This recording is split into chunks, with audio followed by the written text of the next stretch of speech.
Honda's awful F1 2026 preparations with Aston Martin have been wrecked by an abnormal problem it almost certainly can't fix properly for the start of the season. The huge expectations Aston Martin had for the start of its new work partnership went up in smoke in testing, although not literally, as these Honda failures have been a little more visually underwhelming but still devastating all the same.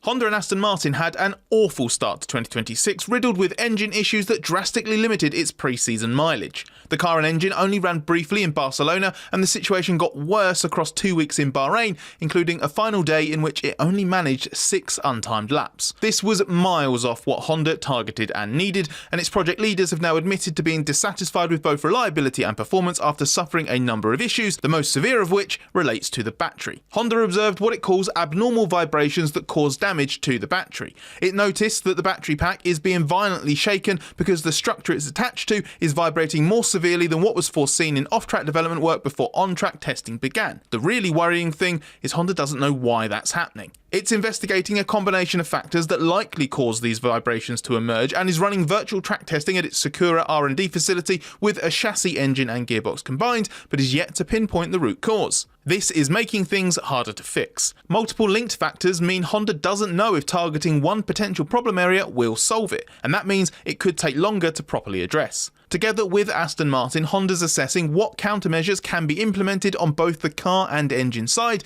including what can be done before the season opener in Australia. Aston Martin is willing to modify components on its car if necessary, and controlling the vibrations is critical for the engine's chances of running reliably in the early races of the season, which includes Honda's home Grand Prix in Japan.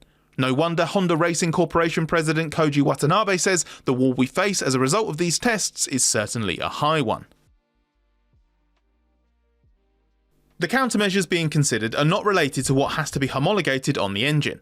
The deadline for submitting the specification of the engine to the FIA is Sunday, March the 1st, and what was run in Bahrain will be the basis for this. After managing the start of the season with interim measures, Honda will then look to change reliability-related parts where possible within the cost cap, as in-season modifications for reliability reasons are permitted with FIA approval. Honda admits that if its engine can run more reliably, then it will automatically unlock more performance. This immediately suggests that the countermeasures relate to just running the engine conservatively. For example, a prominent claim after Bahrain was that the engine's regeneration capacity was limited and that running the MG UK in reverse to charge the battery couldn't be done at 250 kilowatts, let alone the maximum 350 kilowatts allowed in some circumstances. This emerged due to comments made by Aston Martin's managing technical partner and team boss Adrian Newey in private at an F1 Commission meeting. But Honda suggested it may have been taken out of context from the run plan. The implication is that Honda's MG UK can charge at maximum capacity, but it wasn't doing so in Bahrain because of the reliability problems and spare shortages. It's impossible to judge how much better Honda's engine could get just by being more reliable, but is somewhat reassuring that it would get better immediately. Improvements to engine performance beyond that will be more limited. Performance upgrades are strictly controlled by F1's new Additional Development and Upgrade Opportunity system, which is based around an engine performance index that will be created. There will be 3 periods, races 1 to 6, 7 to 12 and 13 to 18, and at the end of these periods it will be determined if a manufacturer is eligible for extra development. If Honda is more than 2% but less than 4% below the best engine, it will be allowed 1 upgrade. More than 4% and 2 upgrades will be permitted, with the usage of test benches and cost cap spending adjusted to accommodate that. And as we mentioned before, that engine budget cap is another limit. Honda admits encountering trouble now means consuming part of its development allocation earlier in the season and spending it on reliability, but performance isn't really on its mind yet. Its priority is solving the immediate crisis. Whether or not a major update comes later in the season isn't even part of the current discussion. The start of the year will lay bare how desperately Honda needs to put something like that into action. So make us your F1 Paddock Pass for 2026 and be the first to know the inside track on Honda's recovery by joining the Race Members Club with 90% off your first month. Come behind the scenes with us for exclusive updates, expert analysis and bonus podcasts. Just head to the Members Club via the link below to claim your 90% discount. How robust a solution Honda can produce in a short amount of time will depend on where it traces the root cause to. For example, the battery itself has a new design for the 2026 engine rules and is completely new internally to deal with the demands of the increased MG UK.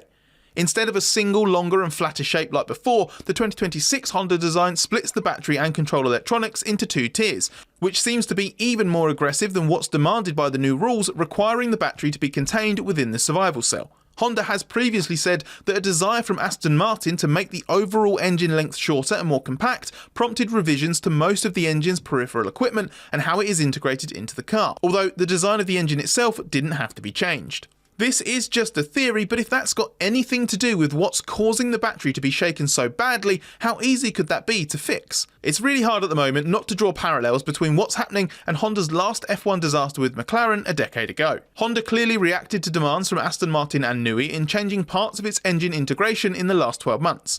This gives a sense of deja vu to when Honda felt constrained by McLaren's demand on overall engine length and its fixation with a size 0 engine design back in 2015.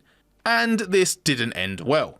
There's another similarity too. Honda was wary it faced performance and reliability challenges even before the 2026 engine ran on track in the car, but once again its dyno testing has not picked up on an issue exposed in the real world. Back in 2017, when a brand new engine for McLaren ran extremely unreliably again in pre-season, Honda traced key issues to how the engine operated in the real world versus its simulations and the impact of more severe than expected vibrations. It also emerged that the oil tank was designed incorrectly, as Honda couldn't recreate the same conditions with its virtual testing, so the forces at work on the internals of its engines were more problematic than anticipated. A repeat can't be ruled out here, given Honda has suffered a familiar problem in terms of the correlation between its work at Sakura and the real-world conditions the car runs in. And this is on Honda because it conducts its virtual track test work between engine, chassis and gearbox at Sakura rather than at Aston Martin, whereas most top teams do that in-house or outsource to a specialist company like AVL in Austria. That work did not warn Honda this was coming, otherwise it would have fixed it sooner.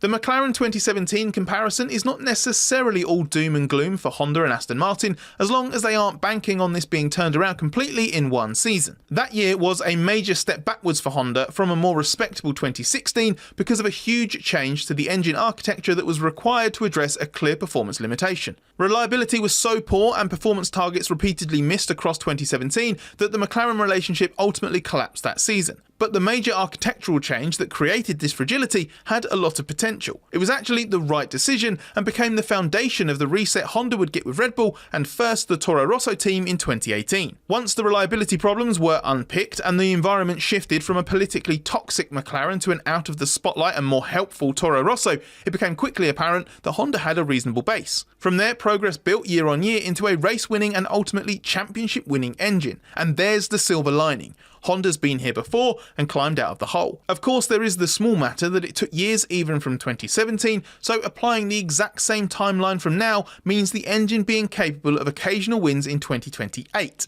and that's assuming it's integrated into a car as good as what Red Bull could make a decade ago.